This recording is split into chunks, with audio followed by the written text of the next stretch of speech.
Frumentalk, oh Frumentalk. It rolls off the tongue like a smooth sidewalk. A little sip of words, a splash of wit. Each phrase is a treasure, every thought's a hit.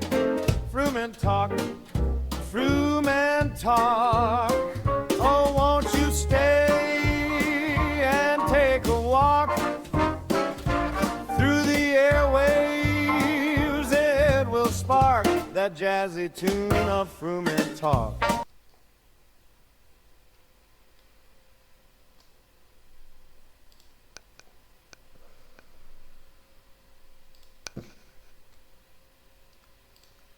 Okay, so good evening, everyone. We are here for an international episode of the Frumentalk Podcast, the third one, the third international episode.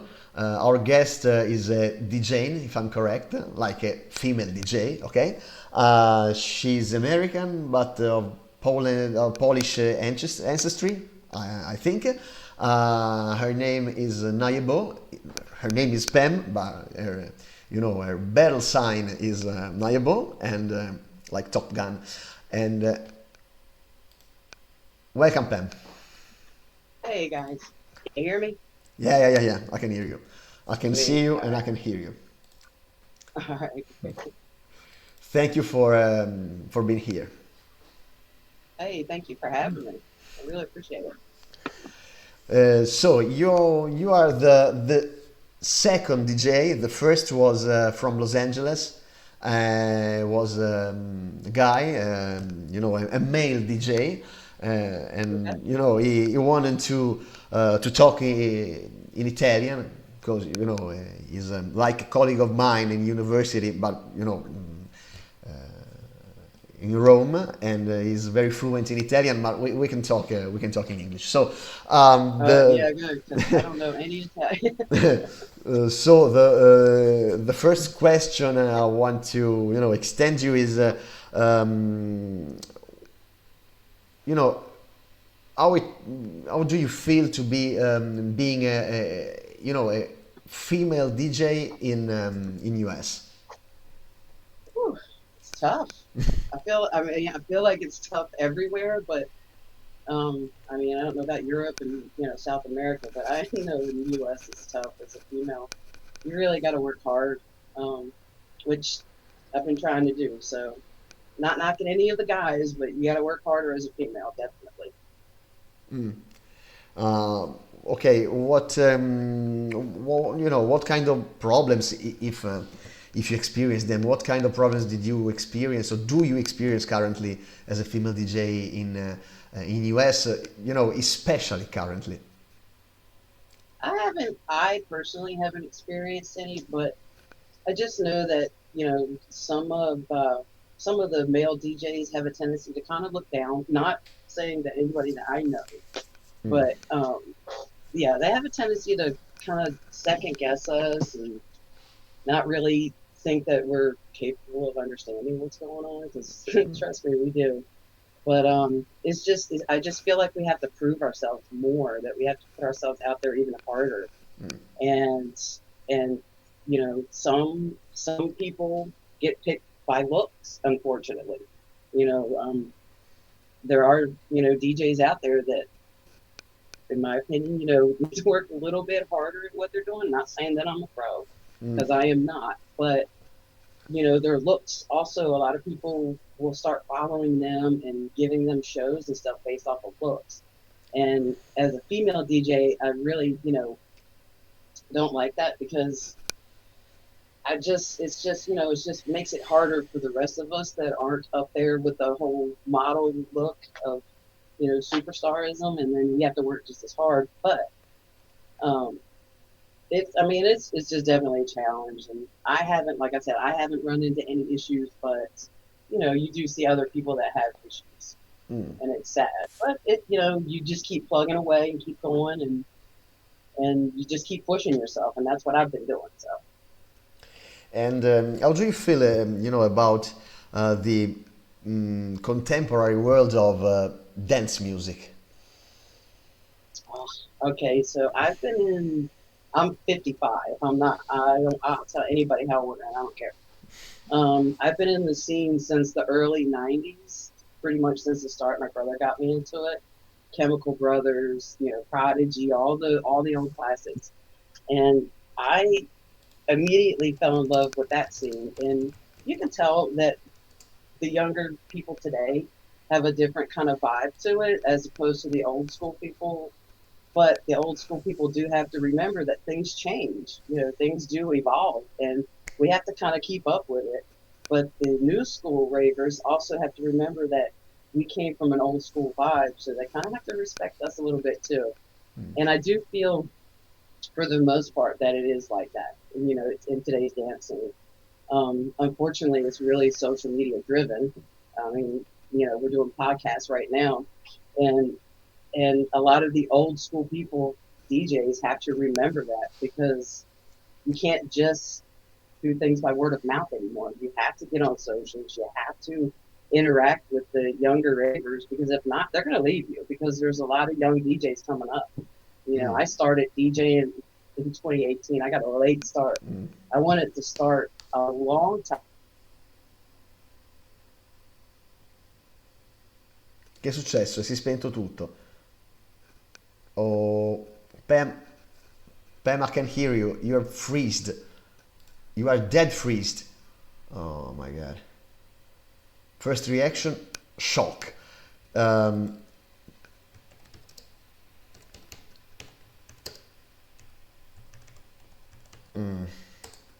Le ho scritto. Pam, you're freezed. You're deadly freezed. Oh, mamma. Oh my goodness. Pam. Pam.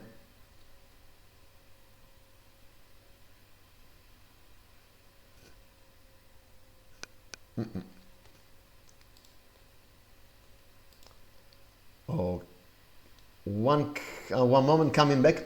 Power went out. Okay, so we had a power shortage, and be right back. Okay, so we're waiting for her. I'll be, your host, like always. We have we talked about being a female DJ on the scene, on the US scene. She's on the scene from the 90s, so from the early times. Oh, okay. You're here. Okay, power shortage. Yeah, Yeah. sorry about that. My power flicked off. No problem. Okay, so from the 90s, what changed? Ooh, social media was introduced in the 2000s. Mm-hmm. That's exactly what happened because, back in the day, everything was word of mouth. You heard about this DJ, you heard about that DJ. You could only hear us on the radio, BBC radio. I used to listen to BBC radio at 12 o'clock at night here just so I could hear electronic dance music because it just wasn't here. Mm-hmm. There wasn't shows and stuff. So luckily social media came along because it did put it out there more, but I do feel it is a big time social media driven platform now, unfortunately, because even me myself, I'm not a big social media person. It's just too much. And unfortunately, you still have to do it today, like for shows. You have to promote all your shows on social media as opposed to, I had a guy who was a promoter for a show this past weekend, old school DJ, been around for 30 years. He insisted that we all, walked around and handed out flyers, which I did, which was great. But you also have to understand you still have to have the social media side to it because if you don't, you're not going to get your stuff put out there. So that's changed as far as the DJs and as far as the fans. I feel like there's still floor around, but I do feel it's not as much. Or it just could be just a different version of it. Okay. Maybe it's just evolved so much. And what dance music era would you deem to be the healthiest one? Which the genre? No, no, no, the healthiest one. The more healthy. Like what? Oh, Yeah, which era? yeah. Well, I think each generation has its own, goods and bads. Mm, Um, the older generation, we started it, we kept it going. The newer generation has their own, kind of way about doing things. And I like it, but I still feel that there's poor there though, because you still see the younger generation respecting the older ones when we're at shows. They don't make you feel like you're out of sort or anything, which is great. And then, of course, those older people, we love having the younger ones, especially when they can feel the old school vibes or even appreciate the older music. Because then that makes us go, you know what? We mm. appreciate you because you're still where we are. And what did you do to enter the scene in 90s? Oh, my brother, I didn't know what electronic music was until my brother I walked in his room one night and he was listening to the Chemical Brothers. And I asked him, I was like, what the hell are you listening to? And he's like, oh, it's the Chemical Brothers, blah, blah, blah. Prodigy, Firestar. I was like, ugh. And then I just kept listening. I was like, oh my God, it just gives you a feeling. It just takes you to a different place. And then when you go to festivals or you go to shows with your friends or your crew or whoever you're going with, and you make those memories, and then 20 years later, you're like, oh my God, I first heard this song with my best friend, blah, blah, blah, at this show. And it just brings back amazing energy. It's great. I just love it. W- Um, what a kid right now, let's say 18 years old, have to do to enter the scene right now, tomorrow? I think my advice would be find your crew or your people that you blend with. Like I said, I was in the scene in the early 90s, but I didn't find my crew until I was like 40. Mm. And they kind of found me, but then ever since, it's just like we're a tight family. So starting today, if you can find your people and your crew and they're the right ones, you stay with them and just enjoy yourself. Don't worry about what anybody else thinks if you're going to an EDM show because older people still don't understand and are like, EDM, blah, blah, blah, blah. Don't pay attention to it. You do your thing. If you like this kind of music, you go to it. If you like a different kind of genre than everybody else, go to it, but also support your other friends because then they'll turn around and support you too. So the big thing is just about connection. You have to find the right connection with the people. What kind of clients do you have? As far as like clubs and stuff or like people that listen to me, oh man. So I kind of did it to myself. I started out as a trance DJ. I was like, I'm going to do trance because that was my thing. I love trance. So I started out trying to learn that. And I'm going to tell you, trance is very hard to mix because there's a lot of melody and stuff. And then I kind of slowly, found my way around house and I found my way around techno and melodic stuff and prog stuff. So I kind of have a wide variety of people that listen to my stuff. And the shows that I've played different styles of shows. And I really love playing multi-genre because I can play what people like to hear, but still put my kind of sound on it, make it feel like it's still mine. So I have a lot of different genres, which can be a pain too, because when you get asked to do a show, you're like, oh God, which sound do they want? Which sound do they want me to play? Because I love playing all different kinds of sound. But I just have a wide variety, but my love is like Kevin DeVry right now, because he does like a melodic techno that you can play in a melodic tech set. You can play a trance set with it. I just love being able to put songs together. You can play in any kind of set and it just go anywhere. Are you a player-only DJ or also composer? I started producing last year, actually. Wanted to do it. Unfortunately, as a DJ, if you want to have shows or, get asked to play more than just opening and support, you have to produce. You got to be able to put music out because that's what people hear and they're like, oh, she put this song out, we love it, let's get her on stage. So I knew I had some music in me, I just didn't know how. And the software for producing is intimidating as hell. So fortunately, I found a record label with a bunch of guys that actually helped me put out my first song, which came out in March. And the record label is The Other Guys. It's TOG worldwide. And a DJ named Moore helped me step by step. He helped me create it. We collabed together. We put it out. So I finally had my first release in March. What does it take with a couple other that I'm working on. What does it take, your opinion, to go famous? Really, like very famous? Oh, you got to work. You got to work more than just the 6 years that I've been doing it. Because I mean, look at Armin, look at Above and Beyond. Above and Beyond's been doing it for like 25 years, and you just got to keep going and pushing and pushing. Don't give up. Because there's a lot of times that I have doubted myself, and it's just like, why the hell am I doing this? Why am I doing it? Why do I put myself through all this stress and everything else?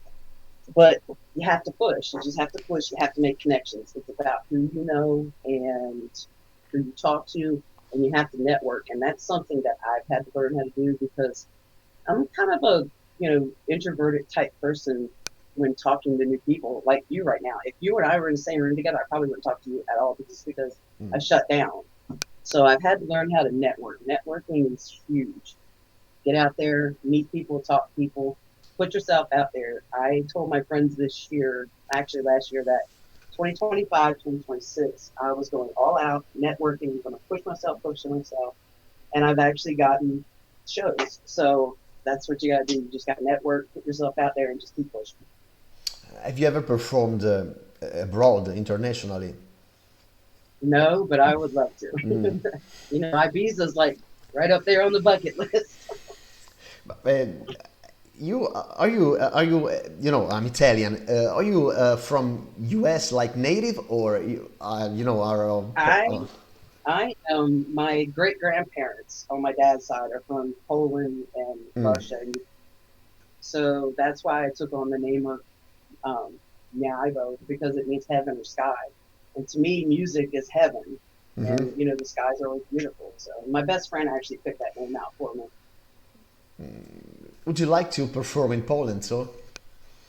100%. That, and if I ever got there, I was always curious to try to find where my family was from, because I know it started out, part of them started out in Romania, which then turned to a different country, which is now a different country again, Ukraine, and then, so I would 100% go over there to play. So never been performing abroad, but have you ever took a tour, in the US? I have not toured. I'm not huge yet. Like I said, I started DJing in November of 2018. So I've only been doing it about 6 years, but I have played in a couple other states, just kind of small shows. But it wasn't actually a tour. But when you're traveling too and you're thinking about playing at somewhere else other than your hometown, it just is awesome. Because then on the ride home, I was like, oh my God, I just played down in Pensacola, Florida for Casino Sky, or oh my God, I just went to Virginia Beach and played. So it's nice because you get to hear other people, how they react to what you're playing. And how's your work different, live speaking, from the instrument bands? What about it? How's it? What about that? Okay. How is it your work different? Okay, different than a band? Yeah, so a band, you got what? 4 members. You got a singer, drummer, the guitar, and the bass guitarist. They all do their own thing, and you got the sound engineers in the back doing their thing. As a DJ, you're doing it all yourself. You're as a producer, you're creating sounds and taking samples and tweaking this with a filter. You're just doing it all yourself. And then you do have sound engineers that come in and help you, especially me, because I don't know all the mixing and mastering yet, but they come in and help you clean everything up and put it out. So you might get 1 or 2 people on a song, but at the band, you have a team. As a producer by yourself, It's stressful because you got to do it all yourself. How did you manage people, when you perform? Oh, I love the people. The, I the, love. the I, audience. I yes, I love. I this past weekend I had a show in downtown, and to just interact with people and see them dancing and smiling, and I got this little girl who was up front to dance with me, and I was like, yeah. So I love because I just want to make people happy and dance. I want them to feel how I felt. I was in their position, and the DJ played this amazing song. And you're like, oh my God, yes, this is so awesome. So that's how I want to make people feel in the crowd. And when I see that, it makes all the doubt that I had prior to the show worth it. Did you ever experience hecklers in the audience? No, No. no. And do you Knock on wood. do you perform always alone or maybe Yes, in a lineup? I. Oh, for right now because I'm not that mega star yet. I do opening and support. Before the headliners, which is great because still getting my feet into the club scene is still really nerve wracking when you walk out there and you're like, oh God, I'm the first person, and you're trying to put your USB in the thing, and you're shaking to death. And so being open, I'm good with because you get to set the tone. And the club, the main club that I played here, they kind of give the opening DJ just run as long as you don't play the headliners songs, they just want you to get the crowd warmed up. And I love that because it doesn't hold you back. It doesn't put any regulations on what you can play, and you can still bring the energy and still see the crowd just yes. And when you walk off, you're like, yes, I did that. Love it. Did you go through some studies to do this work like music theory, instruments or stuff? Nope. My best friend literally sat me down. I mean, growing up and stuff, I've always listened to music, kept up with the beats and stuff, not realizing that I'm actually beat counting. But my best friend in November of 2018 she's a DJ, Hmm. and I was like, man, I wish I could just learn how to DJ. She's like, let's go. She took me downstairs, sat me down for like 20 minutes, and said, all right, bye. And I was like, okay. So I started mixing, and I was putting. I immediately was posting stuff on SoundCloud because to me, I was like, fuck yeah, I'm doing this. And then I went back and listened to those sets like 3 or 4 years later, and I was like, oh my God, why did you let me put these out here so people could hear them because they were horrible? So, no, everything I've learned either from her to get me started and then just keep going as picking up stuff as I'm going. In your opinion, how necessary is to like know music theory and maybe to play an instrument to do your work as a To DJ? produce, I mean, yeah, it would 100% help. But again, you have social media now, so Mm. you can learn a lot off of YouTube. That's, my friend who taught me, she still learns a lot off of YouTube. So if you want to start producing, you can start learning on YouTube. And Phil Harris is a guy on Instagram that I've seen like him work with other DJs. And for a long time, I was stuck. It's like, I don't know what this is. I don't know what I'm doing as far as producing.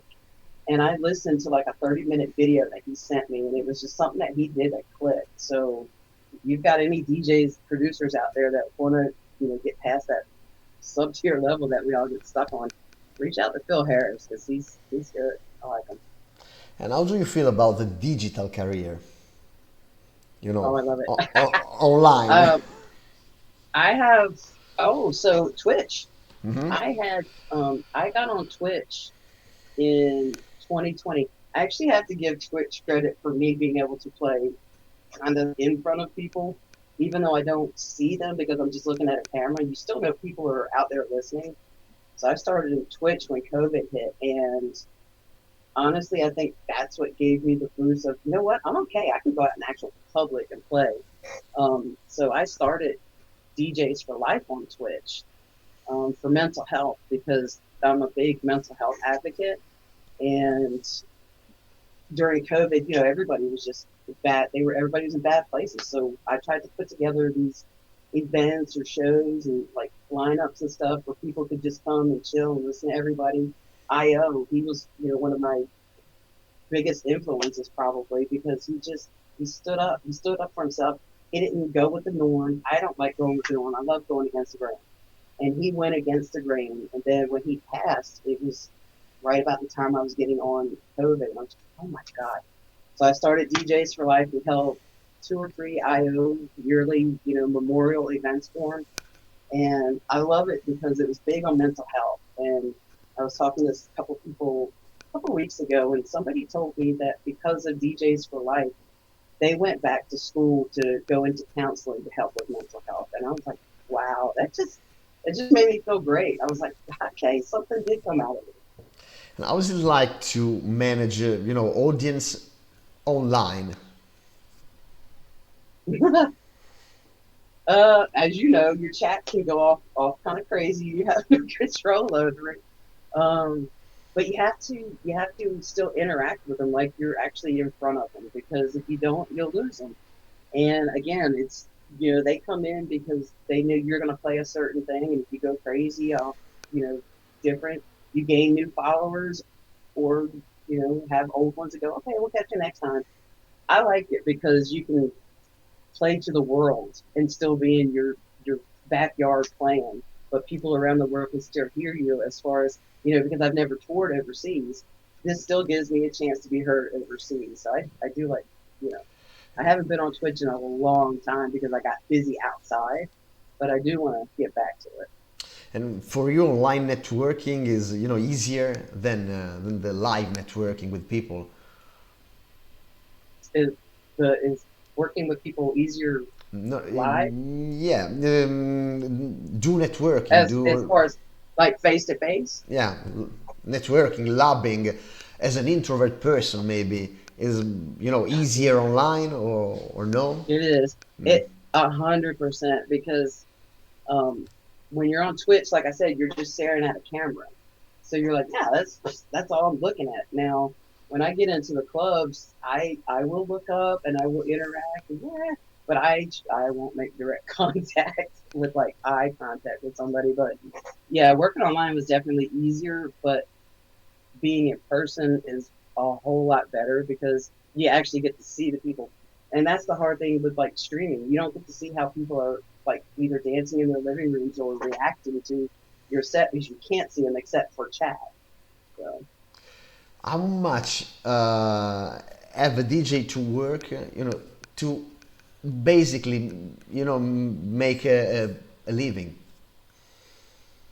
You keep your other job because unless you're above and beyond and Armin and you've been doing this forever, keep your other job. I'm an X-ray tech, so I do X-rays during the day, and then at night it's all music, and weekends it's music. So you still have to. You've got 2 jobs now. When you DJ and want to produce, or just even your DJ, you've got 2 jobs. You've got your regular job, and then you've got your DJ job. Okay, so I was reading the chat. So I finished my questions because I'm not a DJ type. I don't know your world. Yeah. So we'll close with the podcast tradition. You can make a question to me. A question to you. Whatever question you want. I was curious because when you reached out to me, I was like, I don't even know who this guy is. Who is this guy? Because unfortunately today you got the world of spam, so you question everything that anybody says to you. So when you told me, I was like, wow, okay. So I was just real curious if what your podcast is about, and I dropped in on a couple things just to see. Of course, I couldn't understand most of them because it was in Italian, but I was just curious of your podcast. Why do you do it, and how you found me? Okay, so you were suggested to me from a member of my chat, an Italian member of my chat, but I appreciate that. Whoever it was, I appreciate it. An Italian trance music enthusiast. Nice. Yeah, he's like 60 this year. He's the oldest of my users, and Okay. And he went like, Hey, that's okay though, because he was one of the OGs then back in the day in the yeah. 90s with trance. And See? he went like, I have an idea for a guest, DJ, and I contacted you. Okay, my work is at a university. I'm a researcher and a professor, so it's a different, completely different work, completely different job. But I have this skill to do some, talk with the people. I'm not much of an extroverted person myself, but online it is all different. It's easier. It's Yep. easier, and it is easier also to do a lecture to people also live, because you're talking, they're listening. End of story. Yeah. is Yeah. like this, and I like to talk to people, interview people like that. I'd like to bring my research, my scientific research, maybe to television and do some divulgation to a broad audience. So I'm Hmm. trying to get famous with this format and Yeah. getting to know several people from, mainly from Italy and from abroad, like you. And Yeah. Yeah. this is like a job like networking. So Yeah, exactly. It is. You put a lot into it. I mean, if you want it to be successful, you have to. You have to keep putting a lot into it. And the guy from Twitch, that suggested me the DJs for Life thing, man, that it was just something. That was just something so special. And I love that that was a part of my life. And I love that we were able to reach out to people and help people through times, that I mean, it helped me. I wasn't just helping people; it was helping me because COVID was hard. COVID was real hard on everybody. So for that, I have to thank Twitch, and Twitch got me started on my DJ career too. So I have to thank it for that, and I do appreciate you having me, and I hope that I entertained your chat yeah, enough. yeah, yeah. I started like 2 years ago, not in 2020 like you. I'd like to have started before, because Yeah. Well, in you gotta keep going though, man. I mean, because what you're getting out there, you're meeting people, you're talking about different things, all different kinds of subjects, and that's how people get the truth as opposed to reading fake stuff online. To watch somebody actually talk about it, and you can actually ask questions about it, and it makes sense. So it's a great information platform. we have some Italian streamers. They started back in 2020 and got awfully rich. And Of course. yeah, they were ridiculously rich. They make like I missed the wagon on all that stuff. I'm like, you know what? I'm no, not smart enough to get that rich stuff. they make like 10K specs every day, every evening. But I know that American streamers are have numbers a lot greater. For us, 10K spectators is a great result. For That's a lot. Yeah. US streamers, maybe not, but No, I'm sure the bigger people definitely that's a lot. I mean, when I was on Twitch, I got like 20, 30 people maybe to stream, which was fine with me because it was the same, consistent people. So you build like your following, you build your family, you get used to people, and then some new people trickle in. So you don't have to have, big numbers for your stuff to get out there. Okay, so I thank you for your presence here. If you want to come another time, you're welcome, more than welcome. And Of course, I'll drop back in. okay, so I'll launch my jingle now. And thank you. All right. See you Well, soon. thank you guys. Thank you guys for having me. Hi.